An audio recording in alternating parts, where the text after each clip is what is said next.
la ofensa en una especie de modo de ser. Recuerda que su primera campaña, nada más y nada menos que comenzó a llamar a su adversario con el nombre de un caballo, de un animal, frijolito. O sea, tú comprenderás que ese estilo de hacer las cosas, la confrontación, la idea de que la política es un ejercicio de disidencia, claro que sí.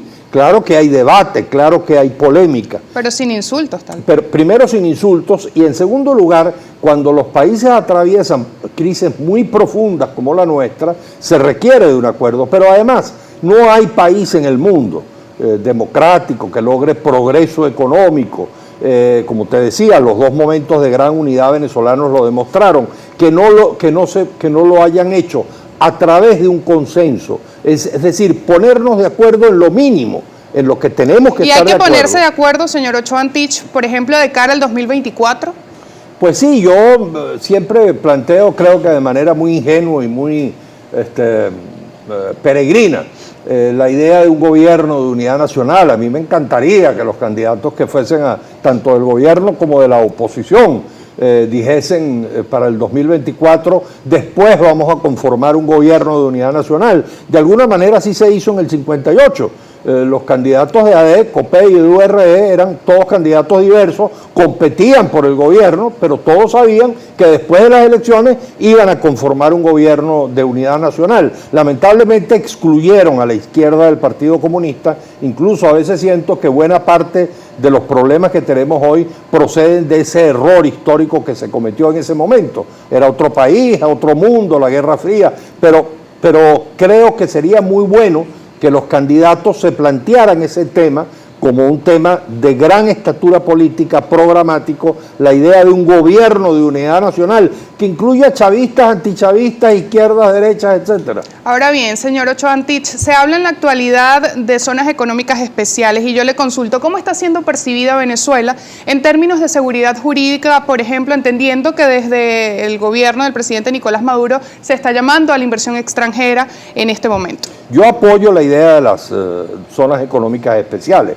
Lo escribí, tuve una polémica con Luis Brito García, que desde el chavismo, vamos a decir, dogmático, se opone a las zonas económicas especiales que está intentando llevar adelante el gobierno. Seguramente después, cuando se conozcan los contratos, uno podrá estar de acuerdo o en desacuerdo. Yo estoy en desacuerdo, por ejemplo, con el arco minero, que en cierta forma es una zona económica especial. Uno podrá estar en desacuerdo con algunas de ellas, pero la idea general es correcta. Yo conocí las zonas económicas especiales cuando estaban comenzando en China. Obviamente las zonas económicas especiales no es lo que ningún país desearía. Eso no ocurre en un país normal. Eso ocurre porque son necesarias. ¿Es un deseo o una necesidad? Es una necesidad, porque la herencia de Chávez en particular, la devastación, y de Maduro I, que fue el peor gobierno de nuestra historia, no el Maduro II, que observo que hay una cierta diferencia, al menos en las decisiones que está tomando, quizás no en los resultados, pero en las decisiones que está tomando, la herencia de devastación económica, haber pasado de 12.000 industrias en 1998 a 2.000 en 2013, es decir, haber arrasado con 10.000 empresas, empleo, riqueza del país, obviamente hace necesario que para poder recapitalizarnos y obtener el capital que necesita Venezuela para producir riqueza. ¿Y es atractiva Venezuela en materia jurídica para invertir? Depende de lo que se haga, y claro, ese es otro problema.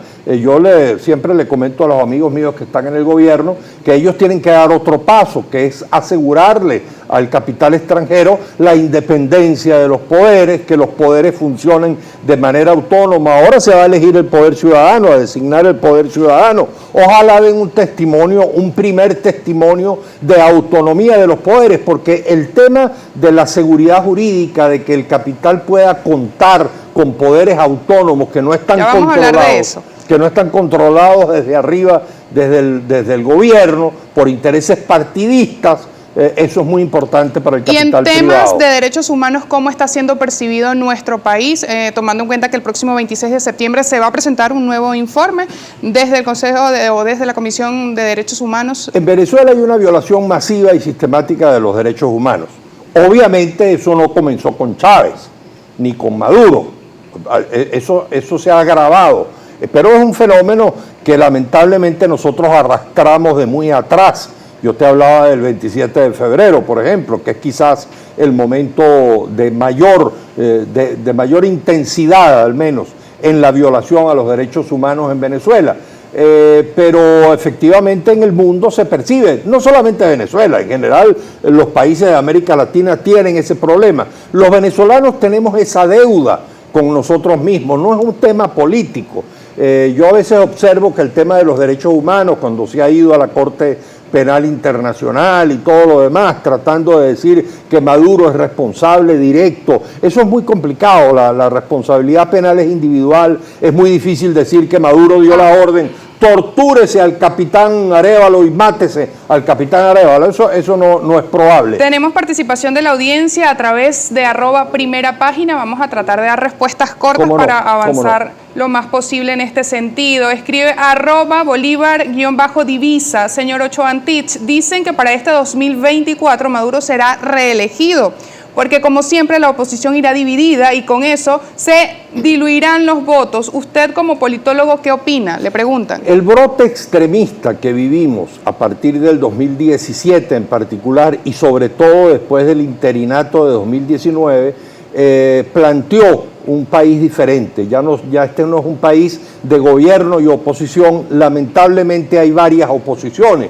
Unas que estuvieron de acuerdo con la invasión de Estados Unidos, otras que no, unas que pensaron en la abstención, otras que siempre han creído en la participación electoral, de modo que es posible que la oposición no pueda ir unida porque hay diversas formas de ver al país y obviamente puede hacer que la primera minoría, como ganó Maduro en el 2018, que la primera minoría termine imponiéndose, ¿no? Ahora escribe @LuisLoyo3. Saludos, pregúntele a su invitado con cuál apoyo y currículum aspira a ser defensor público, entendiendo que usted ha postulado. Defensor del pueblo.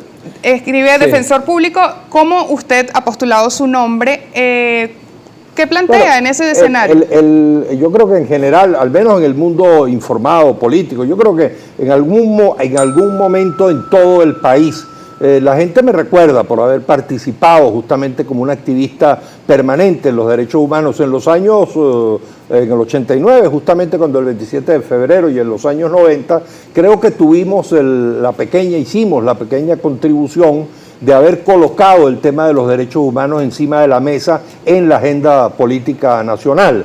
De modo que incluso la idea de la Defensoría del Pueblo, yo reivindico con mucho orgullo que uno de los primeros que la planteó en este país por allá a finales de los años 80 fui yo, de modo que estoy vinculado al tema de toda mi vida. ¿Cómo debería encaminarse la Defensoría actualmente? Bueno, yo creo que en primer lugar tiene que salir del silencio. Lamentablemente el defensor, que yo lo conozco desde que él era miembro del Comité de Justicia y Paz de Petare, justamente por allá en los 80 y en los 90, él no tiene el temperamento para ser un defensor.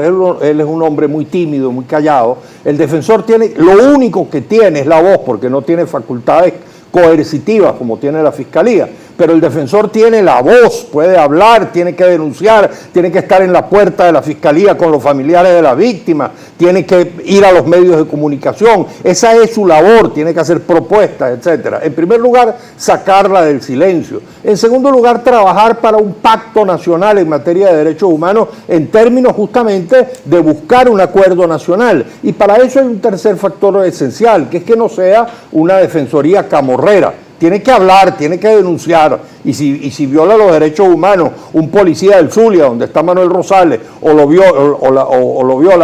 viola un guardia nacional, tiene que ser igual, tiene que defender los derechos humanos con claridad. No puede ser una defensoría del gobierno o de la oposición, no puede ser camorrera y buscar conflictos. Como su nombre lo indica, debería ser una defensoría del pueblo, incluye a todos los sectores y a todos los ciudadanos venezolanos. Muchísimas gracias. Gracias. Señor Enrique Ochoa Antich, por habernos acompañado esta mañana en Primera Página. Tenemos información fuera de nuestras fronteras con Nastacha Carreño. Así es, Frances, información de última hora desde